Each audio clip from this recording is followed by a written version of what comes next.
పల్నాడు జిల్లా నర్సరావుపేట నియోజకవర్గంలోని రాబోయే వేసవి కాలాన్ని దృష్టిలో ఉంచుకుని పట్టణంలో ఎక్కడా తాగునీటి ఇబ్బందులు రాకుండా ముందస్తు చర్యలు తీసుకోవాలని ఎమ్మెల్యే డాక్టర్ చెదలవాడ అరవింద బాబు అధికారులను ఆదేశించారు.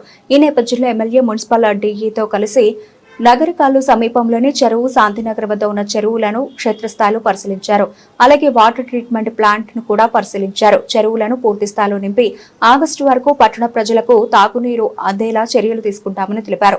ఎండల తీవ్రత పెరగక ముందే నీటి నిల్వలు పెంచాలని, పంపింగ్ వ్యవస్థను సిద్ధం చేయాలని అధికారులకు స్పష్టమైన సూచనలు చేశారు. మీడియా సోదరులందరికీ ధన్యవాదాలు.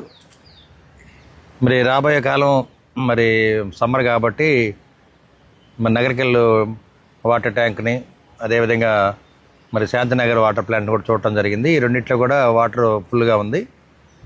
ఇటువంటి కార్యక్రమంలో నీటి ఎద్దడి లేకుండా నర్సరావుపేట పట్టణానికి ప్రజలకి అందరికి కూడా ఇబ్బంది లేకుండా వాటర్ అయితే రిజర్వాయర్స్ బాగున్నాయి. అదేవిధంగా ఇక్కడ శాంతినగర్ దగ్గర ట్రీట్మెంట్ ప్లాంట్ కూడా చూడటం జరిగింది. పబ్లిక్ హెల్త్ ద్వారా దీన్ని మెయింటైన్ చేస్తూ ఉన్నారు. అదేవిధంగా ఇప్పుడు నర్సరావుపేట మున్సిపల్ కార్పొరేషన్ ద్వారా దీన్ని మెయింటైన్ చేస్తూ ఉన్నారు. డిఈ గారు కూడా ఈ కార్యక్రమానికి రావడం జరిగింది. అదేవిధంగా పార్టీ నాయకులందరూ కూడా దీన్ని పర్యవేక్షణ చేయడం జరిగింది. ఇక్కడ 6 MLD, 7 MLD, 9 MLD ప్లాంట్లు ఉన్నాయి.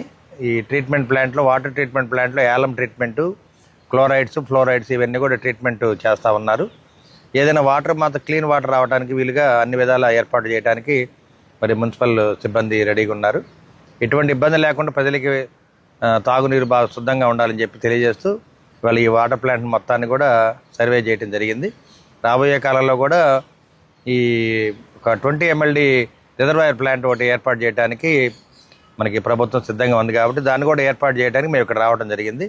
తప్పనిసరిగా ఈ నీటి ఎద్దడి లేకుండా ఈ సమ్మర్లో అన్ని విధాల ప్రజలకి మేలు చేయడానికి వాళ్ళు సర్వే చేయడం జరిగింది.